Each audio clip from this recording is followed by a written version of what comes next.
Hello students, इस video में मैं आपको बताऊंगा सीबीएसई ने जो नई गाइडलाइन जारी की है उसके बारे में सारी इन्फॉर्मेशन दूंगा, तो इस वीडियो को लास्ट तक ज़रूर देखना।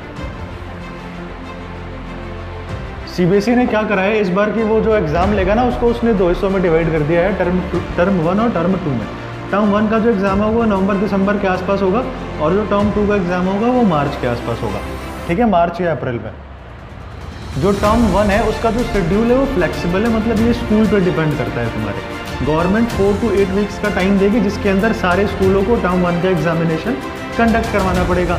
और वो जो एग्ज़ाम होगा वो 90 मिनट का होगा, यानी कि 1.5 घंटे का। और ये जो भी सिलेबस सीबीएसई डिसाइड करेगी उस सिलेबस का 50% होगा। जी हाँ, अभी तक सीबीएसई ने सिलेबस के बारे में कुछ भी नहीं बताया है, लेकिन ऐसा माना जा रहा है कि सिलेबस रिड्यूस होगा, जैसा कि पिछले साल हुआ था। तो 30% तक सिलेबस जो है वो रिड्यूस हो सकता है। जो भी सिलेबस आएगा उसका 50% टर्म 1 में काउंट किया जाएगा, उसका टेस्ट लिया जाएगा। और जिसका सेंटर जो है वो बाहर नहीं आएगा, तुम्हारे स्कूल में ही वो एग्ज़ाम कंडक्ट करवाया जाएगा।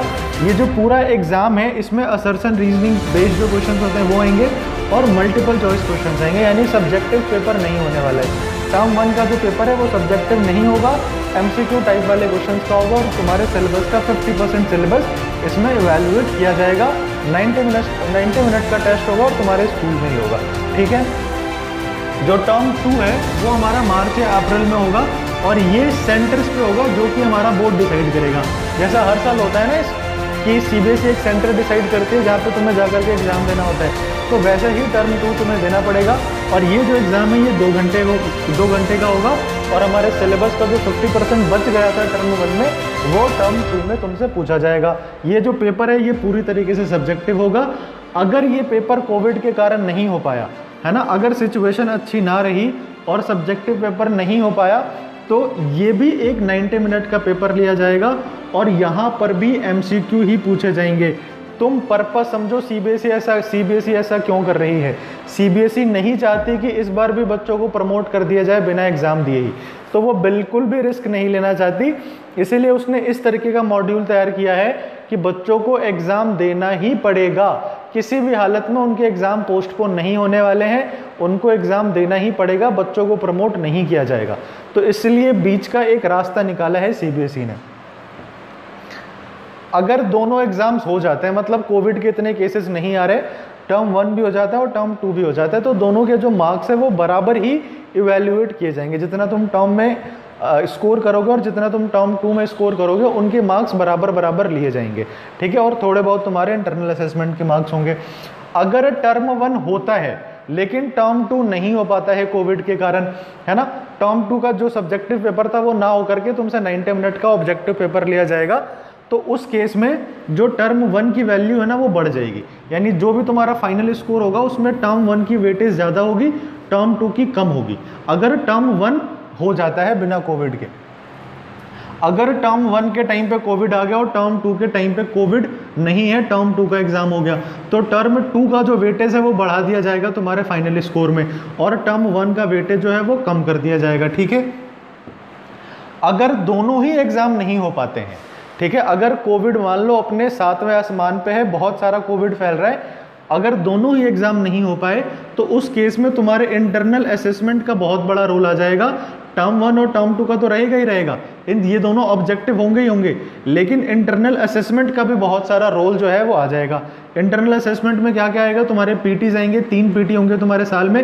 9th और 10th की बात कर रहा हूँ मैं। जो 12th वाले बच्चे हैं उनकी पीटी नहीं होगी, उनके यूनिट वाइज टेस्ट होंगे। जो 9th और 10th वाले बच्चे उनके 3 पीटी होंगे, जो प्रोजेक्ट फाइल्स उनसे बनवाई जाएंगी, उन सारी चीज़ों पे उनका इंटरनल असेसमेंट जो है वो डिसाइड होगा। साथ में टर्म 1 और टर्म 2 में तुम जितना मार्क्स स्कोर करोगे उस बेसिस पे। सिलेबस जैसा कि मैंने पहले बताया था 30% तक रिड्यूस किया जा सकता है। कितना रिड्यूस होगा, क्या होगा, उसका भी कोई नोटिफिकेशन नहीं आया है, लेकिन ऐसा माना जा रहा है कि 30% तक सिलेबस जो है वो रिड्यूस हो सकता है, जैसा कि पिछले साल हुआ था। अभी से खुश मत हो, ऐसा माना जा रहा है, हो सकता है नहीं भी हो सकता है। ठीक है, अब देखो तुम्हें तैयारी कैसे करनी है। अब तुम्हें हर साल की जैसे तैयारी नहीं करनी, तुम्हें तुम्हारे तैयारी को बदलना पड़ेगा। किस पे फोकस करना है, पिछले साल बच्चों ने इंटरनल असेसमेंट को फोकस किया नहीं था, पीटी पे ज़्यादा ध्यान दिया नहीं था। जो पीरियोडिक टेस्ट होते हैं उसका नतीजा क्या हुआ, पीटी के नंबर खराब थे, बोर्ड हुआ नहीं। तो अब जो नंबर जाने वाले वो पीटी के बेसिस पे जाने वाले। तो 10th में जो रिजल्ट आएगा ना वो बाकी बहुत सारे बच्चों के लिए शॉकिंग होगा। क्यों? क्योंकि उनके जो भी नंबर जाएंगे वो पीटी के बेसिस पे जाएंगे, क्योंकि बोर्ड तो हुआ नहीं था। तो अगर तुम्हारा टर्म 1 और टर्म 2 दोनों कैंसिल हो जाता है ना, तो इस इंटरनल असेसमेंट का बहुत बड़ा रोल होगा। ठीक है, इसके बेसिस पे ही इसका काफ़ी रोल होगा तुम्हारे फाइनल स्कोर में। तो पीटी पर ध्यान जरूर देना है तुम्हें। इस बार पीटी के एग्जाम्स को इग्नोर मत करो, सीरियसली लो। क्लास 9 और 10th के बच्चे, पीटी के जो एग्जाम है, जो भी तुम्हारे पीरियोडिक टेस्ट होंगे, टर्म 1 से पहले 3 पीरियोडिक टेस्ट होंगे, उनको बहुत अच्छे से ध्यान दे करके करना है, समझे। और साथ में अगर कोई प्रोजेक्ट फाइल मिलती है, कोई असाइनमेंट्स मिलते हैं, वो भी टाइम पे जमा करोगे अगर तुम्हें बोर्ड में अच्छे नंबर चाहिए तो। अब वो टाइम नहीं रहा कि पूरे साल पढ़े नहीं, लास्ट में बोर्ड आया, 1 महीने में पढ़ के एग्जाम दे करके आ गए, अच्छे नंबर आ गए, वो टाइम गया। तुम्हें पूरे साल पढ़ना पड़ेगा, सारे पीटीज में नंबर लाने पड़ेंगे। स्कूल के टीचरों के साथ भी अच्छा व्यवहार बना करके रखो, समझे। उनके हाथ में ही है सारे नंबर। समझ में आ गया? कोई भी डाउट है कमेंट्स में कमेंट करके पूछो, है ना। और मैं बार बार कह रहा हूं, इस बार जो तुम्हारा ध्यान है ना वो एमसीक्यूज पे ज्यादा होना चाहिए। ठीक है, एमसीक्यू टाइप जो क्वेश्चंस होते हैं उन पे ज्यादा फोकस करो। ऑल इन वन की बुक आती है जिसमें तुम्हें काफी सारे एमसीक्यूज मिल जाएंगे, उन एमसीक्यूज पे ध्यान दो। असर्शन रीजनिंग के क्वेश्चंस पे ध्यान दो, क्योंकि टर्म 1 पे ये तो आने ही वाले, अगर टर्म 2 नहीं हुआ तो भी ये आएंगे। तो एमसीक्यूज वाले पे तुम्हें ध्यान देना ही पड़ेगा बालक, और कोई रास्ता नहीं है। एमसीक्यू टाइप जो क्वेश्चंस है वो कर जाओ, जितने ज़्यादा से ज़्यादा कर सकते हो। जो तुम्हारे इंटरनल असेसमेंट होंगे वो भी अगर ऑनलाइन हुए तो उसमें भी तुम्हारे एमसीक्यूज ज़्यादा पूछे जाएंगे।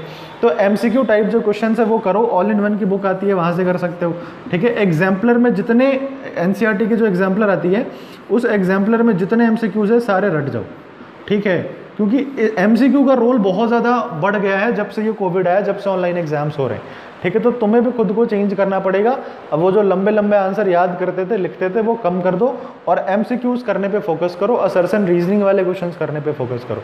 समझ में आ गई मेरी बात? वीडियो पसंद आई है तो लाइक करके जाना, और चैनल को सब्सक्राइब नहीं किया अभी तक तो सब्सक्राइब करो। ठीक है, बाय।